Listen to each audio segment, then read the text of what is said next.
When you use the leverage of the vortex, you trim years of sifting and struggle and false alarms and wild goose chases. You trim it all off because you get right to what counts, and then the universe says, here, here, here, here, here, here, here, here, here, here, here, until finally you say, all right already. Let me just enjoy this for a while. It's coming pretty fast. Jerry will say to Esther when he sees her out of sync a little bit, their lives are very busy, and sometimes Esther will get overwhelmed and out of whack. Sometimes he does too. And Jerry will say, why don't we sit and meditate, or why don't we just sit and get into alignment? And Esther's answer, she often laughs right after she says this, is, I don't have time for that.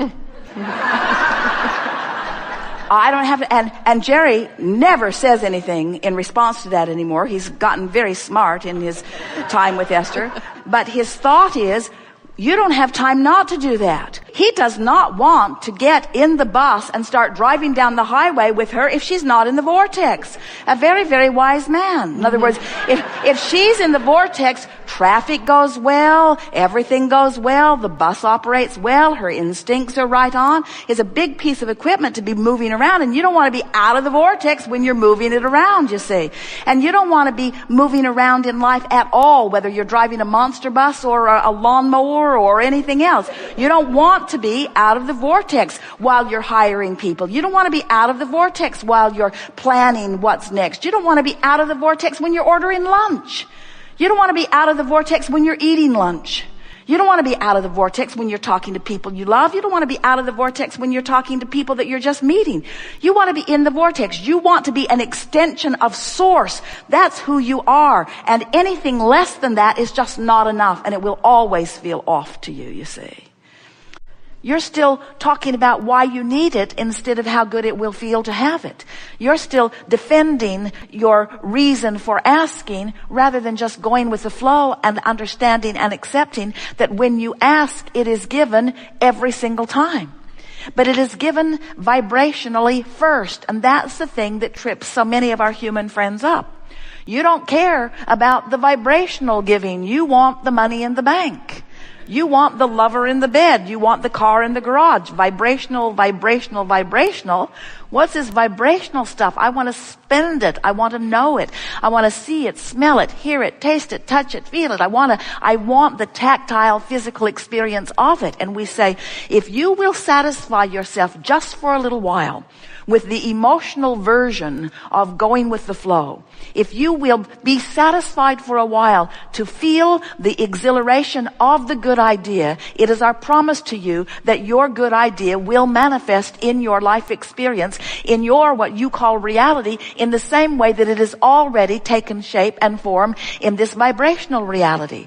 This vibrational reality is a reality. It is the vibrational precursor to everything that you know that is physically manifested. But as humans, you've become such organizers of the physical stuff and such observers of the physical stuff that you have lost your sense of who you really are. So you want to see something rather than feel something. We want you to get back to that primal, pre-birth, source energy, memory, that sometimes it feels good just to feel good by affecting the direction of your thought and finding the feeling. The beasts of your planet still remember that. They are much more intuitive, you call them. They are much more instinctual, you call them, which means they're listening to vibration. And you say, well, they've just got good ears. And we say, yes, they do. They have good ears. They are keenly sensing vibration. They see better than you do. They hear better than you do. They smell better than you do. Their food tastes better than yours does, and it's dog food.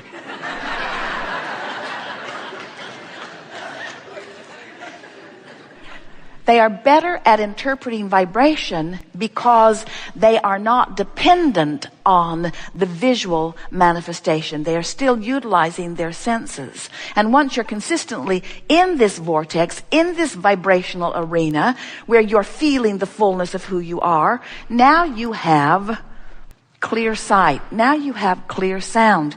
Now you're in this vibrational sphere where what you're asking for can be revealed to you. Abraham, I've been doing this and this. Well, that's pretty good, but that won't get you where you want to be. I know. It hasn't been getting me where I want to be, and I don't like it, and it keeps happening over and over again. Let me tell you about it.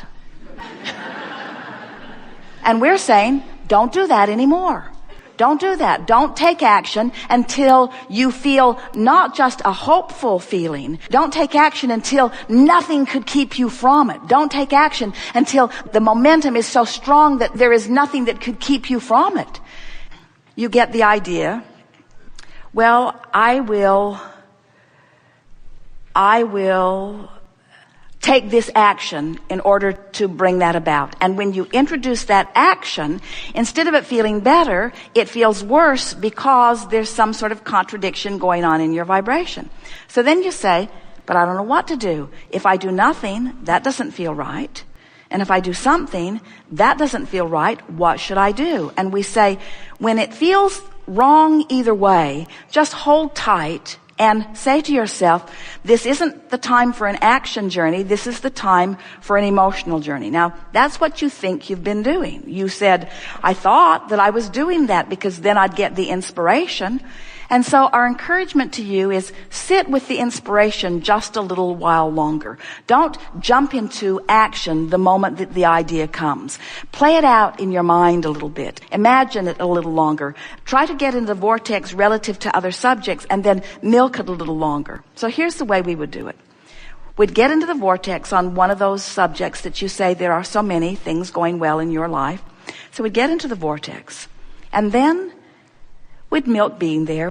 And then you'll find yourself feeling good. An idea will come. You'll feel the impulse to respond to it. You'll realize that the impulse came and you didn't get thrown out of the vortex. And the idea will get stronger and feel stronger until you'll feel compelled to offer that action. It won't be action trying to compensate for misalignment. It will be action inspired from alignment. And we promise you, you will know the difference. It will feel so, when Esther decided that she wanted to be with Jerry, everybody in her life said, don't do it. Everyone in her life said, don't do it. And Esther said to every single one of them, I'm doing it. Get over it. I'm doing it. I'm doing it. Nothing in this universe could stop me from this. She could feel this vortex. He had been in her vortex for such a very long time. The moment she laid eyes on him, she recognized him for who he was. She had to beat him down a little bit to make him understand. But in other words, when you have that sort of knowing, no one can talk you out of it. And until you have that kind of knowing, don't mess with it. Until you know it so strong that nothing could keep you from it, don't take the action. And here's what's going on. Hope isn't in the vortex. Hope's on the verge of the vortex. So if you're acting from the vibration of hope, you're taking action too soon. You want to hope until the vortex takes you in and makes a believer out of you. And once the vortex takes you in and makes a believer out of you, if you hang around longer, then you'll know. And once you're in the place of knowing, what you want cannot be denied. So you are impatiently jumping into action before your alignment is really secure. That's all. Now, this is the thing that we so want you to understand. As you're moving through life experience, exposed to all kinds of circumstances and events and other people and their ideas and beliefs and desires, you can't help but come to a steady stream of conclusions about what, from your perspective, would be better. And as those conclusions emanate from you, and the source within you makes them a vibrational reality by holding to the vibrational frequency of them, you can then, from the moment of the birth of the new desire, you can feel what your vibrational relationship is to that improvement. That's what your emotions give you. Your emotions give you moment by moment feedback. Your emotions let you know whether you're a match to what you want or whether you're a match to what you don't want. And what you begin to understand as you listen to us talking about these universal laws is that the powerful law of attraction which is a law that responds to the vibrational basis of all that is, this law of attraction is the law that makes it possible that when you set your radio dial on 6:30 a.m., you hear what's being broadcast from the station that is broadcasting 6:30 a.m. The frequency of the transmitter and the receiver have to match up.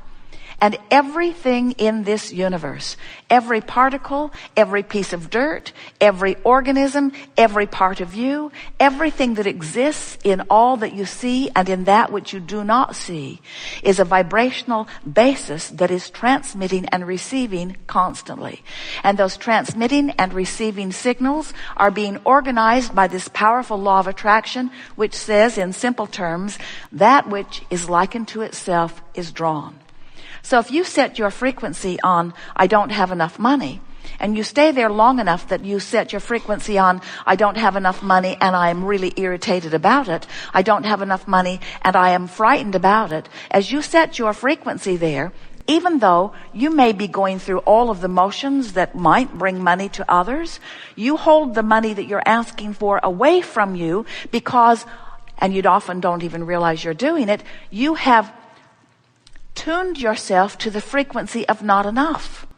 And when you tune yourself to the frequency of not enough money, or when you tune yourself to the frequency of a physical condition that you do not want, when you tune yourself by practice to a vibrational frequency, law of attraction cannot buck your current. You cannot receive around the signal that you're offering. The signal that you're offering equals your point of attraction. So many of you say, Esther says it daily, Abraham, I don't get why that doesn't irritate you.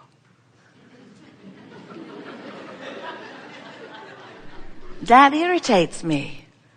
Why would someone behave that way? And we say to Esther, a better question than why are they behaving that way is, how does my awareness of their behavior feel? Or a better thing to say would be, why am I using that behavior as my current reason to cause vibrational disparity between who I really am and myself in this moment? Isn't that too big of a price to pay? And we say, we really think it is. But then often you say, well, if I'm not here to form an opinion, if I'm not here to make a judgment, if I'm not here to come to a conclusion of what I prefer, then what do you mean that I'm sorting through contrast and using the contrast to help me to identify what I want? And we say, well, that part's exactly right.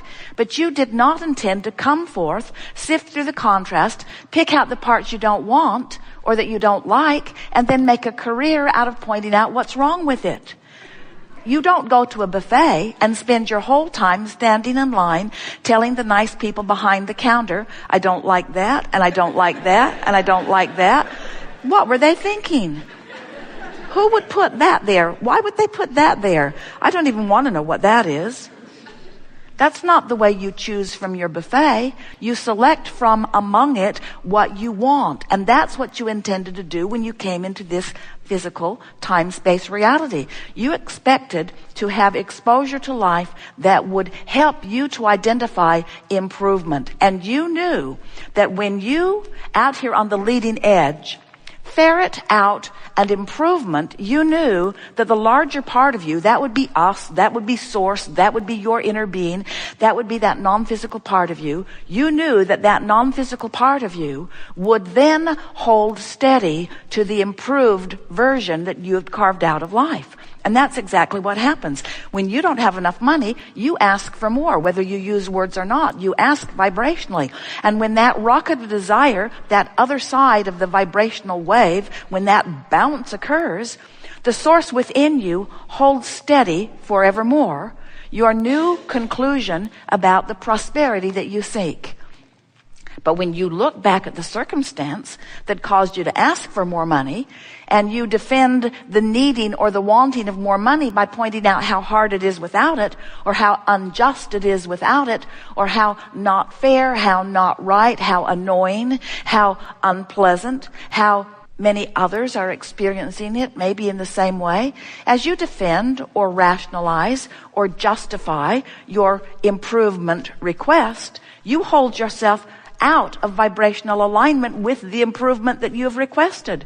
And you hold yourself instead in vibrational alignment with the problem that caused the solution.